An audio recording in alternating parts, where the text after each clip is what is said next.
Hey guys, Kyle, the Death Knight of Anime here, bringing you my review for One Piece episode 916. So, first thing to talk about is that if you'll remember a couple episode reviews back, I talked about how once we get to the prison mine, the pacing would really start slowing down, and we start to see a lot of it being padded out. And while not terrible, I am already I am already starting to see that very much being the case with this episode. Don't get me wrong. I will admit that this first episode it used the padding a lot more to its advantage, but but at the same time, I can't deny it also started showing signs that yeah, we're starting to get into that point where the padding is gonna start showing a lot more and more. I think yeah, and like I said, this part of the story with Luffy being in the prison mine is going to be a start where we're probably going to see a little bit more of that padded, little bit more of that padding. Like they're probably going to try and keep him in this mine for a little bit longer than the anime did. Or a little bit longer than the manga did. I think that's for sure. Um, Now, to be and and again, while not and to be fair, it also gets a little leeway here as it's really just the start of this part of the story. So like I said, the padding here it wasn't bad, but it is starting to show already, and I don't think that like the bulk of the bad padding or whatnot is gonna start showing until like next week and beyond that.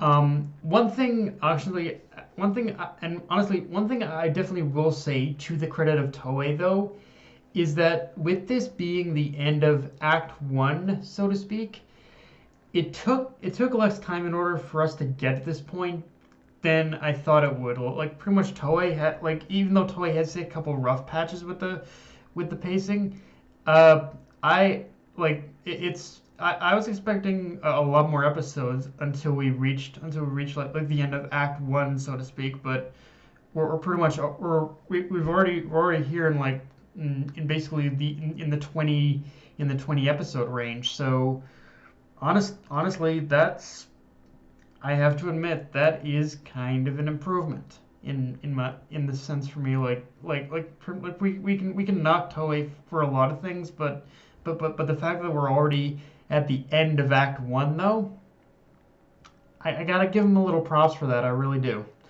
Um, also to be fair, there were moments in this episode where the padding was that were actually kind of welcome additions. Like, I don't think we got to see specifically how the others survived Kaido's fire breath in the manga. So and seeing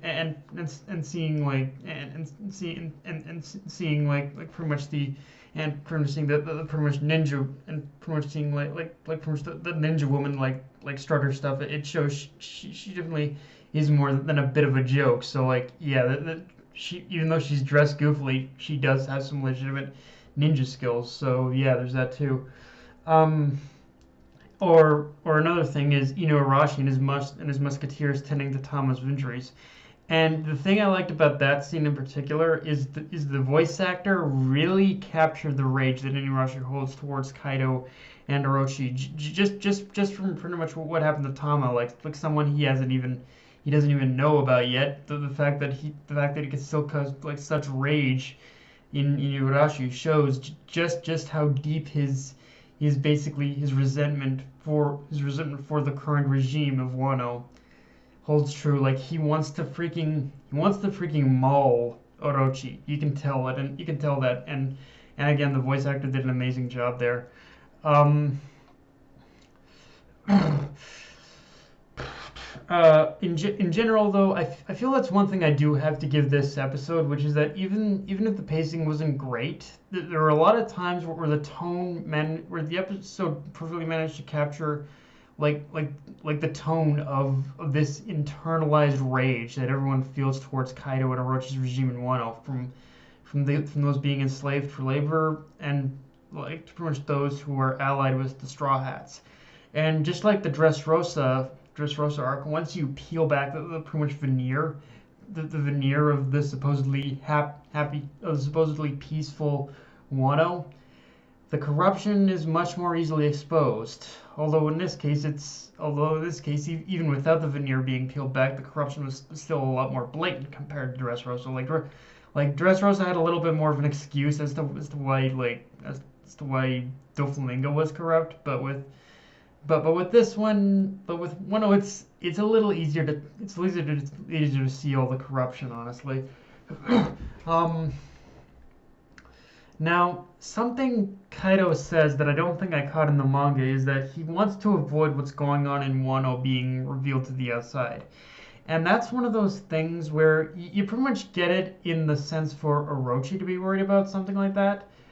But for Kaido, you have to think of why he's worried about information being leaked. Because really, in the grand scheme of things, he has the least amount to lose in this situation. The only thing I can think of is, aside from maybe like from just the smiles and whatnot,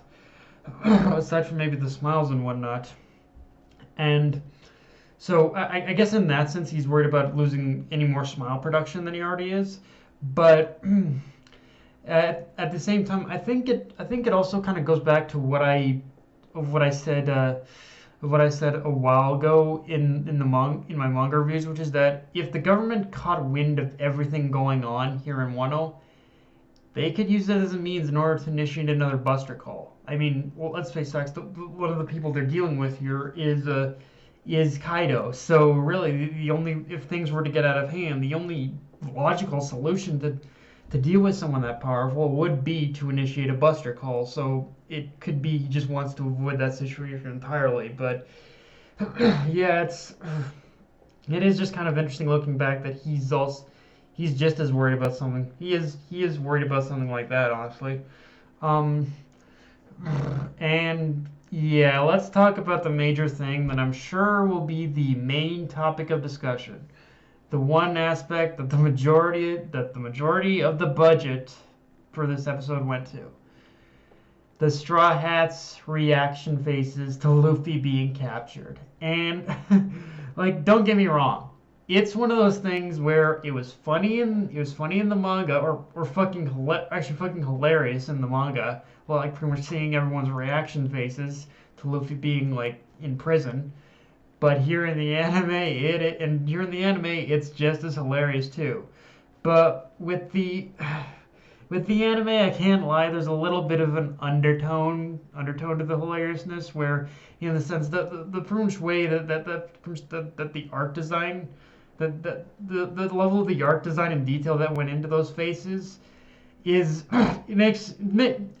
amps the hilarity. Don't get me wrong, but at the same time, it does kind of unintentionally expose the problems that pretty much Toei faces with the anime a lot of the times. Like it's hilarious it's one of those things where it's hilarious for a different reason in the anime than it is in the manga, because with the anime you have to kind of look more at, you do have to look at production values, whereas with the manga there's less you have to worry about that kind of stuff, and you can focus more on the story and the characters and artwork too. But yeah, I think it's just one of those things where with the anime it's hilarious in the sense where it's the artwork on the faces themselves are hilarious, but it's hilarious for just because it kind of highlights a couple of the production problems too.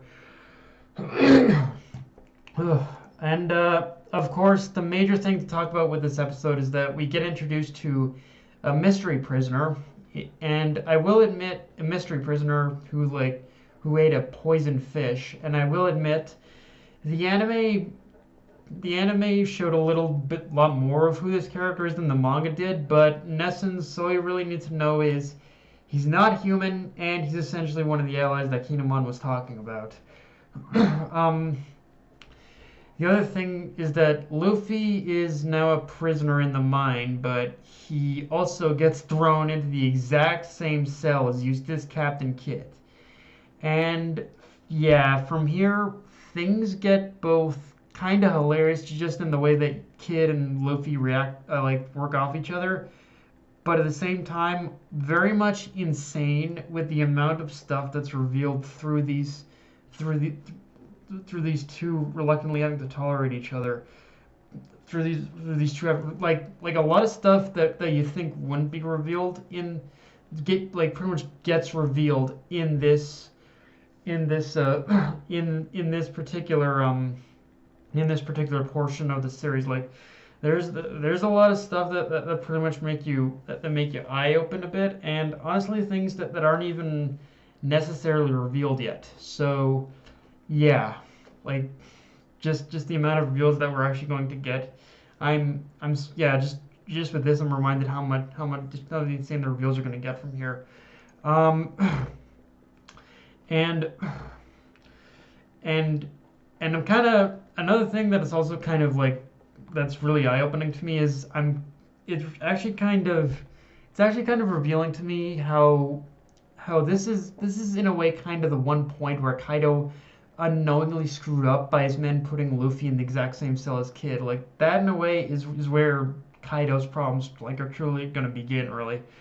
Um, but yeah, guys, that's my review. If you enjoyed the video, like, comment, subscribe. Follow me on Twitter, Facebook, and Crunchyroll.